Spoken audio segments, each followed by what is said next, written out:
উত্তপ্ত ক্রিকেট পাড়া, মুখোমুখি বিসিবি ক্রিকেটাররা। নিরাপত্তার সংখ্যায় টি-20 বিশ্বকাপ খেলতে ভারতে না যাওয়ার সিদ্ধান্ত নিয়েছে বাংলাদেশ। তবে বিষয়টি খুব একটা পছন্দ হয়নি সাবেক ক্রিকেটার তামিম ইকবালের।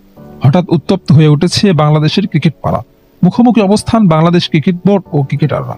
বিসিবি পরিচালক নাজমুল ইসলাম তামিম ইকবালকে নিয়ে ভারতীয় দালাল বলায় ক্ষোভে ফুঁসেছেন মোহাম্মদ লিটন, তাইজুল ইসলামরা। তামিমের এমন নমনীয় বক্তব্য পছন্দ হয়নি বিসিবি পরিচালক ও অর্থ কমিটির চেয়ারম্যান এম নাজমুল ইসলাম। তামিমের বক্তব্যের প্রতিক্রিয়ায় তিনি নিজের ফেসবুকে কড়া মন্তব্য করেন। তিনি তামিমের বক্তব্যের একটি ফটোকার্ড শেয়ার করে নাজমুল ইসলাম ফেসবুকে লেখেন, এইবার আরও একজন পরীক্ষিত ভারতীয় দালালের আত্মপ্রকাশ বাংলার জনগণ দুচোখ ভরে দেখল।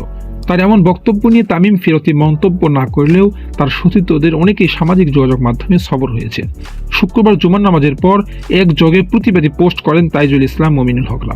যেখানে তামিম ইকবালকে এভাবে আক্রমণ করে কথা বলায় নাজমুল হককে ক্ষমা চাওয়ার দাবি করে মুমিনুল হক লেখেন, একজন সিনিয়র ক্রিকেটারকে ন্যূনতম সম্মান দেওয়া হয়নি, তাকে জনসম্মুখে ইচ্ছাকৃতভাবে অপমান করা হয়েছে।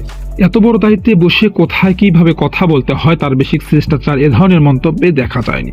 আমি এই মন্তব্যের তীব্র নিন্দা জানাচ্ছি এবং সংশ্লিষ্ট পরিচালকের প্রকাশ্যে ক্ষমা চাওয়া ও তাকে জবাবদিহিতার আওতায় আনার জোর দাবি জানাচ্ছি।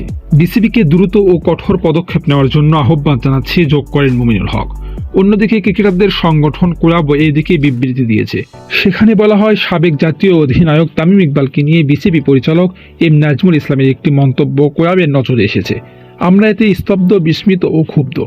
বাংলাদেশের ইতিহাসে সফলতম ওপেনার, দেশের হয়ে 16 বছর খেলা ক্রিকেটারকে নিয়ে এমন বোর্ড কর্মকর্তার এমন মন্তব্য চরম নিন্দানীয়। শুধু তামিমের মতো একজন বলেই নয়, দেশের যে কোনো ক্রিকেটারকে নিয়ে এমন মন্তব্য অগ্রহণ ও পুরো ক্রিকেট সমাজের জন্য অপমানজনক। আমরা এই মন্তব্যের তীব্র প্রতিবাদ জানাই। একজন দায়িত্বশীল বোর্ড পরিচালক যখন পাবলিকলি প্ল্যাটফর্মে এমন মন্তব্য করেন, তখন বোর্ড কর্মকর্তাদের আচরণবিধি নিয়ে আমাদের প্রশ্ন জাগে। এদিকে ভুল স্বীকার করতে নারাজ নাজমুল, জানিয়েছেন চাইবেন না ক্ষমাও। এক গণমাধ্যমের সাথে আলাপকালে এই প্রসঙ্গে বলেন, এখানে তো প্রশ্নই আসে না ক্ষমা চাওয়ার। আমি দেশের প্রতিফলন, দেশের মানুষের, গণমানুষের যা প্রতিফলন আমি মনে করেছি এটাই দেশের মানুষের প্রতিফলন। এখানে এটা নিয়ে তো কোনো অন্য চিন্তা করার প্রশ্নই আসে না, যোগ করেন নাজমুল। আর এরপর এক ভিডিও বার্তায় নাজমুল বলেন, আইসিসির সামান্য কিছু টাকা আমাদের মুখ্য উদ্দেশ্য হতে পারে না।